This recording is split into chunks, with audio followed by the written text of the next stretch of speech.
দর্শক আসসালামু আলাইকুম। আমি ডক্টর আহমেদ নাজমুল আনাম, শিশু কিশোর নবজাতক এবং শিশু হৃদরোগ বিশেষজ্ঞ। দর্শক, আমাদের কাছে অনেকে জানতে চান যে বাবা মা বা আত্মীয় স্বজনের কাছ থেকে রক্ত দেওয়ার জন্য রক্ত নেওয়া যাবে কিনা, অর্থাৎ রক্ত গ্রহণ করা যাবে কিনা। আমরা সবসময় বলবো যে আপনার বা আপনার নিজের জন্য কখনোই বা আপনার বাবুদের জন্য কখনোই নিজের আত্মীয় স্বজন, সেটা বাবা মা হতে পারে, মামা মামি হতে পারে, খালা খালু হতে পারে, অর্থাৎ নিকট আত্মীয় কাছ থেকে ব্লাড গ্রুপ মিললেও আপনি রক্ত নিতে পারবেন না বা দিতে পারবেন না। তাতে তার কিন্তু দীর্ঘমেয়াদী সমস্যা হতে পারে।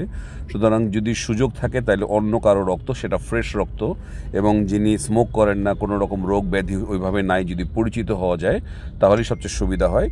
আদারওয়াইজ আপনি নিতে পারবেন, কিন্তু যতটা সম্ভব নিজের আত্মীয়র কাছ থেকে ব্লাড বা রক্ত গ্রহণ না করাটাই ভালো হবে।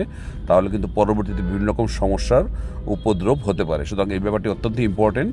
এই ব্যাপারটা আপনারা মাথায় রাখবেন এবং অন্যদেরকে অবশ্যই শেয়ার করবেন। আশা করছি।